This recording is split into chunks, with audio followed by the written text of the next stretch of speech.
Bonjour à tous, j'espère que vous allez bien.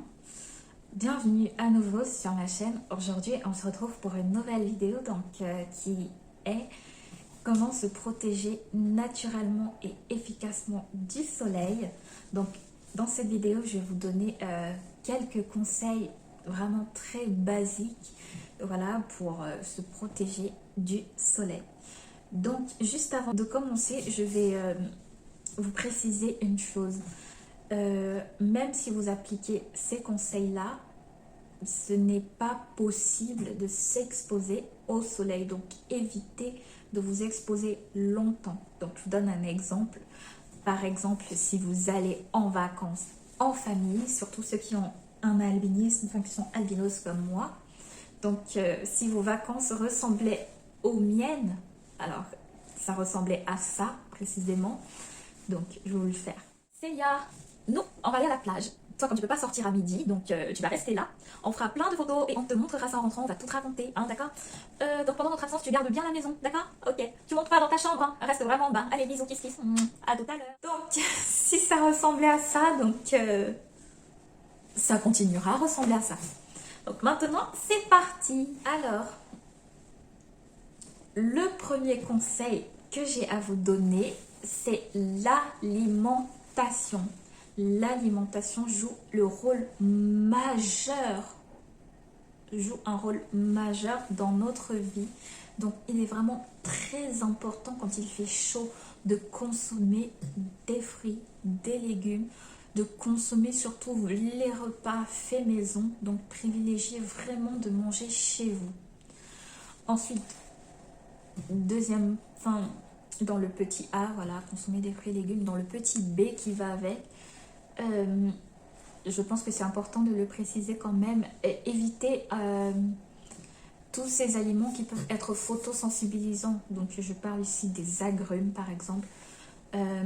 Pour vous donner un ordre d'idée, donc moi avant je consommais il y a un moment où j'ai consommé du jus de citron. Voilà, le matin, un verre d'eau avec du citron dedans.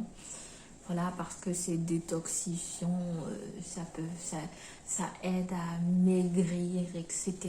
X raisons. Donc, c'est vrai, mais ça sensibilise la peau. Donc, évitez vraiment les trucs photosensibilisants le matin avant de sortir. Consommez-les le soir.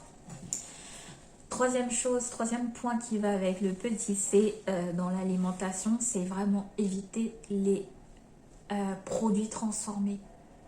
Mangez vraiment chez vous, faites des trucs faits maison, évitez les sodas, évitez vraiment beaucoup de trucs sucrés le matin, enfin toute la journée d'ailleurs. Vous pouvez en manger un petit peu de temps en temps, mais pas tout le temps. Voilà ce que je voulais préciser dans l'alimentation. Ensuite, mon deuxième grand conseil, c'est au niveau des vêtements. Donc privilégiez les vêtements clairs. Ça, je pense pas que ça passe, mais privilégier quelque chose de blanc ou même de rose, voilà, pourquoi pas, c'est toujours très bien. Moi, je m'habille en rose aussi. Donc, privilégier les couleurs claires, des vêtements de couleur claire, c'est très important. Oui, parce que, comme on l'a vu en physique, on sait très bien que tout ce qui va être blanc ou même de couleur claire repousse en fait la lumière, donc en l'occurrence les rayons UV, tandis que tout ce qui va être noir et foncé absorbe la lumière, donc les rayons UV. Donc privilégiez les vêtements de couleur claire. Deuxième petit point dans ce deuxième grand conseil, c'est les vêtements à longue manche. Privilégiez vraiment les vêtements à longue manche si jamais vous sortez, vous êtes dehors un peu longtemps. Et surtout, je sais qu'il y a des gens qui travaillent à l'extérieur quand il fait chaud et surtout qui font des travaux physiques. Je pense par exemple à un maçon, c'est vrai que c'est pas cool pour lui, la chaleur et tout ça. Donc vraiment privilégier des vêtements à longue manche quand vous êtes exposé longtemps dehors. Et aussi un chapeau ou bien un parapluie ou bien une ombrelle. Donc faites comme vous voulez en fonction de ce que vous avez, de ce que vous aimez. Si vous préférez plutôt votre style, et avoir un beau chapeau ou bien avoir un parapluie. Donc voilà, à vous de gérer tout ça. Alors, mon troisième grand conseil, c'est la crème solaire. Donc, il faut bien choisir sa crème solaire. Alors là, c'est un sujet assez vaste quand même parce que il y a plusieurs catégories de besoins.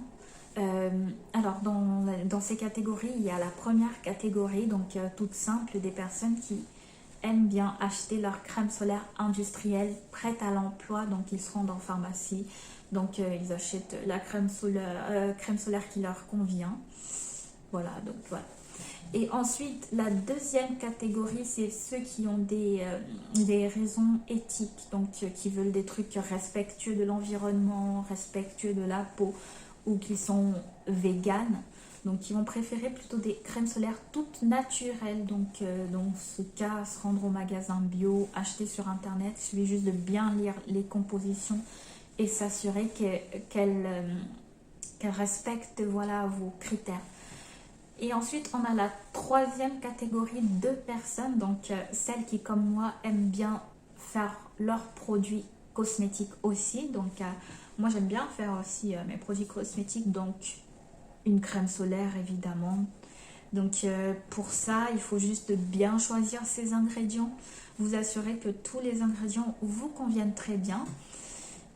Justement, à propos de ça, je sais qu'il y a des personnes qui utilisent une huile végétale directement sur leur peau pour se protéger du soleil. Alors, je sais qu'il y a des huiles comme l'huile de sésame, l'huile de coco, l'huile d'avocat, le beurre de karité et plein d'autres huiles.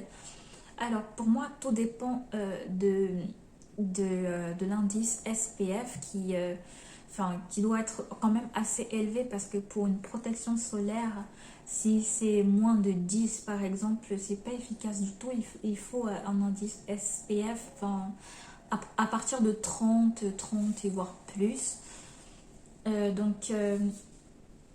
Cela étant dit, j'ai essayé l'huile de coco par exemple qui ne m'a pas convenu du tout, du tout, du tout. Moi, je l'ai utilisé une fois, ça m'a sensibilisé la peau, donc ça picotait énormément. Et voilà, au début, je ne savais pas que c'était ça. Donc, je pensais qu'en utilisant l'huile de coco, ça allait calmer ces picotements que j'ai, parce que du coup, c'est assez doux, il n'y a pas de produits chimiques. Mais en fait, non, c'était bien l'huile de coco qui me faisait cet effet-là. Donc, j'ai arrêté et voilà, j'ai utilisé quelque chose de beaucoup plus efficace. Donc, quand je fais ma crème solaire à moi, j'utilise l'huile de pépins de framboise par exemple, qui est beaucoup plus efficace. Donc avec de l'huile de karanja par exemple aussi. Et j'aime bien utiliser le Birdie Lip. Le Birdie Lip, je l'ai acheté sur internet, c'est vrai qu'il est assez rare. Donc pour ceux qui aiment bien commander sur internet, je l'ai commandé sur Mystic Moment. Donc il coûte quand même un peu cher et voilà, donc moi il me convient très très bien, donc j'ai pas de problème avec ça, donc c'est très très bonne protection. Je vous ferai peut-être un tuto si jamais vous le voulez, hein. Je ferai ce tuto comment je fais ma crème solaire et mon spray hydratant et rafraîchissant dans une prochaine vidéo, parce que là c'est pas trop le sujet, si c'est quand même un peu le sujet. Donc, la quatrième catégorie de personnes sont ceux qui n'ont pas les moyens. Donc, je pense à ceux qui vivent dans des pays d'Afrique, par exemple, donc, où ils n'ont pas les moyens de s'acheter des produits, des crèmes solaires, parce que c'est assez onéreux quand même. Pas de panique, il y a une solution. Donc, si vraiment vous n'avez pas de crème solaire, vous pouvez, vous avez l'obligation de mettre des vêtements de couleur claire avec un chapeau, des vêtements de couleur claire à longue manche plus un chapeau, ou alors tout simplement des vêtements comme vous voulez, clair, pas clair, longue manche, pas longue manche, plus un parapluie ou une ombrelle.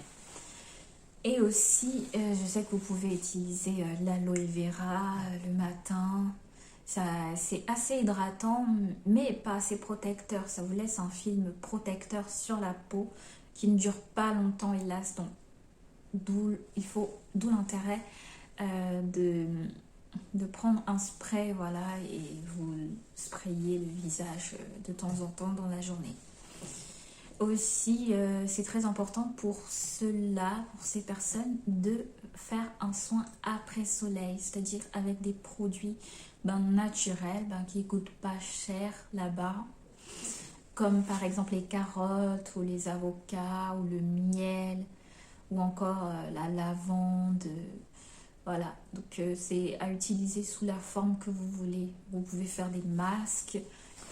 Et moi, quelle est ma position dans tout ça? Moi, je suis dans les trois catégories, les trois premières catégories. Donc, j'achète des produits tout prêts en grande surface. J'achète des produits bio et je fais aussi mes crèmes solaires moi-même et mon spray hydratant. Donc, je peux vous montrer dans une prochaine vidéo, si vous voulez, comment je la réalise, ma crème solaire, si ça vous intéresse. Je vous mettrai en fin de vidéo quelques crèmes solaires que j'ai utilisées. Donc, j'espère vous avoir appris...